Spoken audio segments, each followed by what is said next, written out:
We must have made an error, Watson. Let's check our answers. The question should be... Yeah. That's another... That's right. That's right. That... Right, that one's correct. I mean, he's the only one who's told us anything about the keys. I think that's the obvious connection. But it's this one. This is the only one I don't know. Right, Mary. So it's not the argument with Mr. Grimble. Well, you don't find out about him until... no, we don't find... sorry, not Mr. Grimble, Wyatt Collins. Until around here.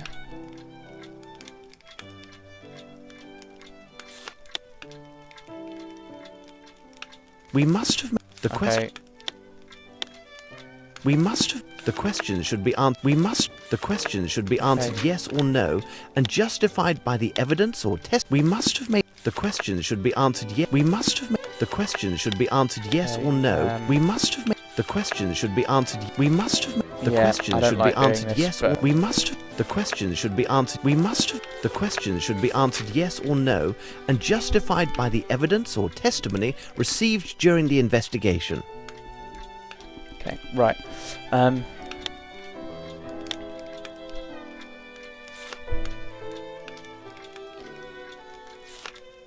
We must have made an error, Watson.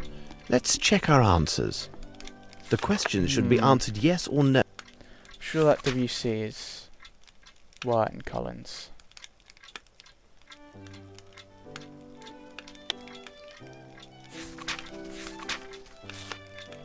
How?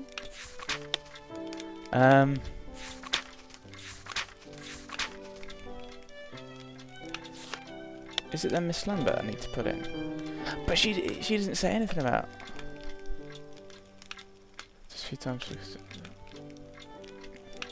Very tall, slender, bright red hair, not well mannered. That's more in depth. Oh, he's a black sheep, he'd do this. I think, pretty sure it's no. It's just what bit of information do we put with it?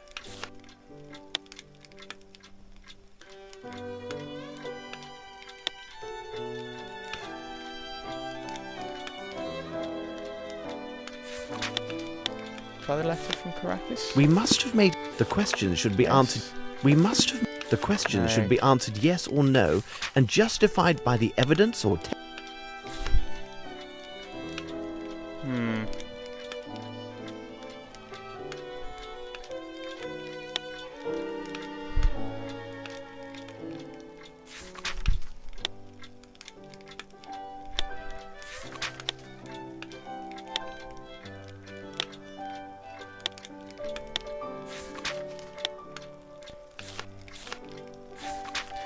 But it's not that, because the colour tells you what you need. And this is a vague question. Is it honest about a particular thing? In which case, you want the people who... You want Mary saying, oh yeah, he was really upset about Grimble, and then you put in that one.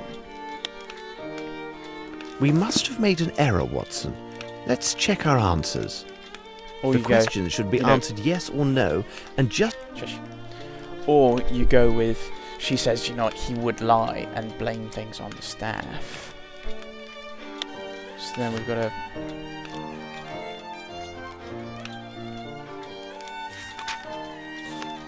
But what do you say about him? Nephew of the late St. Bromsby. Oh, I've seen him just a few times since I was hired at Sherlock Holmes. He stopped visiting the hall because of a quarrel with his uncle, I think. How would you describe him? Tall, slender, bright red hair, he's not well mannered. Not honest or dishonest? I mean, she doesn't mention that. We must have... The question should be answered yes or no, and justified by the evidence or testimony received during the investigation. Okay, I think... We must have made an error, what? Yes, I know.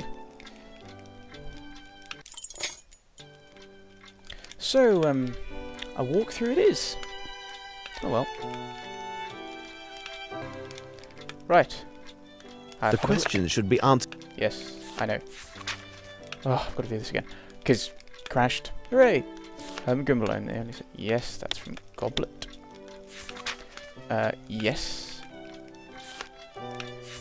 I didn't look at the other ones because I know they're right. I'm pretty sure they're right. About Captain Lowry and the Kaleidosarpis. Was he not his person? No, he wasn't. Mary says that.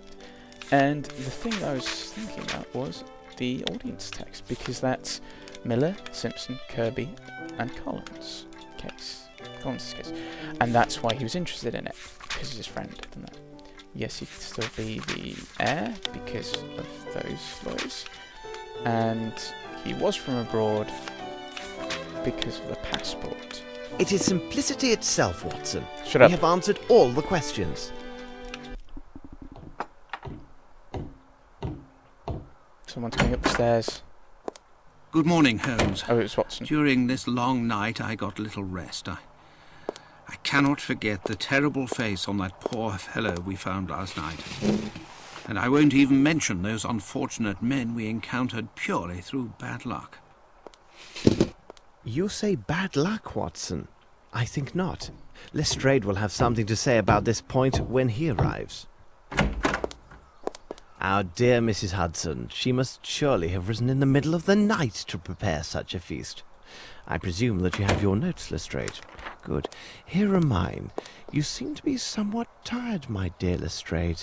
You must calm yourself. Somewhat tired? Holmes, read it for yourself in the Morning Times. It speaks only of crisis, riots, and perhaps even revolution in the streets. The bank's in a panic, froze the entire assets of the Bromsby Company. Now Grimble's unable to pay his workers. They're leaving their work sites, marching in the streets, and even now breaking everything they see. Good God! My superiors inform me that in 3 days' time, Bromsby's largest suppliers threaten to stop all deliveries if a solution isn't found. It seems that the future of this city and even more depends on the resolution of this case, and I must admit I'm at a complete loss. My superiors are harassing me hourly. Every day brings some new find to bedevil me, like a corpse in the night or some other mystery that confuses this case even more. And with all of this, you want me to calm myself? Watson, would you be so kind as to pour a cup of tea for Inspector Lestrade? You see, Lestrade, the dimensions of this case are merely a reflection of the larger faults of our fragile and complicated society. London can be viewed as a game of 4 million dominoes, which are placed one after another, just so. Should some event cause one domino to fall, then another domino shall surely fall as well, and so it will continue. To stop this chain reaction, there is only one alternative. You must remove a domino, and this reaction shall cease. I agree that the sudden spectacle of all of these falling dominoes is most disconcerting. This may lead one to make the reckless decision to remove any domino at hand to try and stop the tide of these events. But it is critical that we concentrate our efforts and reason on only one question.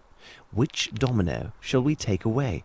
Or rather, which one are we obliged to take away due to its critical position in the chain of dominoes? I know, Holmes. Who's guilty? My superiors demand a guilty party, and they will have him. No later than the day after tomorrow. It matters little that I doubt his guilt. We discovered certain documents that offer proof that Grimble misappropriated funds for a personal enterprise while he was an associate in India. Sir Bromsby had discovered these improprieties, which gives Grimble an excellent motive to seek Sir Bromsby's death. So I have 2 strong possibilities for the guilty man. But I lack definitive evidence that favours one or the other. My choice is now ruled solely by a number of important presumptions and will have 2 immediate consequences. One of these individuals will obtain ownership rights in the Bromsby Company, and the other will have the executioner's rope. Either way, Holmes, we've identified one of your attackers. If you need me, I'll be at Sherringford Hall tonight. So he thinks Lavinia or Herman. You have shaken him, Holmes. Such was my intent. In such a complicated case, the police have their uses. I cannot bear if they start to lose their efficiency and reason. I'm going to get dressed while you study Lestrade's findings. You're already dressed. How is that not dressed? I must read the documents Holmes gave me. Oh, we still have the look here, of course. Right. Swindle.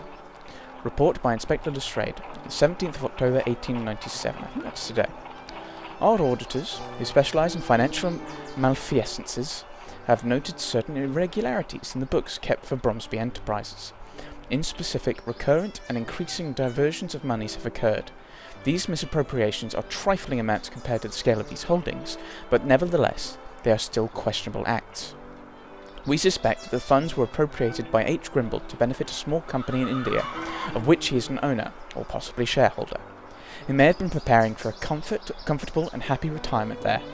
We sent 2 of our best men to audit the books to discover if there are any additional irregularities.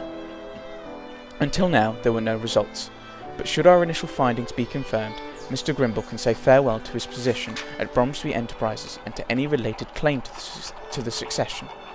When I first interviewed Mr. Grimble, we had not yet established these facts, but we did not question him on these points. We did take note that on the night that Mr. H. Fowlett was murdered, Mr. Grimble claimed he spent the entire evening at his residence. Since Mr. Grimble is not married and is the only resident of his mansion, we have found no one to confirm his statement. Mr. Grimble was familiar with Mr. Fowlett and his house, as he visited there several times with Sir Bromsby. The document discovered at Mr. Fowlett's home proved that he had been informed by Sir Bromsby of Grimble's financial misappropriations. Here is another item of singular curiosity. Mr. Grimble and Mr. Fowlett were quite similar in appearance. Dun dun dun! Wong J. Report by Inspector Lestrade, 17th of October 1897.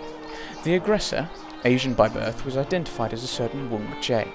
He is well known in certain undesirable districts and along the docks of the Thames. Wong J was regularly involved in brawls, primarily scuffles with ponces. He was sentenced on 3 occasions for small crimes. According to the authorities from the police station near the docks, he was a debt collector for a local criminal band. But for some time, he had also been officially employed as the fire thrower in a cabaret act that had been booked at the old Fairfax Theatre when it was still open. We haven't gained the upper hand yet. So it could be he's now under the employ of Grimble, or maybe the Fairfax Theatre, they're really annoyed by it. I mean, we do have this letter. Your attitude and your behaviour in this affair that has set us one against the other is vile and contemptible. Abandon all thoughts about the Fairfax Theatre and the soil on which it stands. You conduct yourself as a brigand, and brigands always come to a bad end. Maybe he thinks we're working with them. I don't know. Lieutenant Harrington. Report by Inspector Lestrade, 17th of October 1897. With the assistance of official contacts, I managed to gather some elements from the file of Lieutenant Harrington, which will contest the testimony of the latter. Indeed, though he brilliantly performed at the officer school and received the top honours in every discipline, he was also punished from time to time for a lack of proper respect towards the rules and authority. Thus he found himself assigned to a penal battalion in India. While stationed there, despite his brave acts, he incurred the wrath of the military hierarchy because of his behaviour as a daredevil. His file indicates that he rashly decided to resign his commission in the active military to join the reserve forces. He then left India to go to South Africa. No doubt, the court will be hard-pressed to believe the testimony of a man whose passion gains the upper hand over his reason. The devil, this mystery darkens. Indeed. This investigation provides us with a new corpse every day. Come, Watson, you can read that later. I've just finished reading it. Click. Okay. And so, off we go to Hunter's house.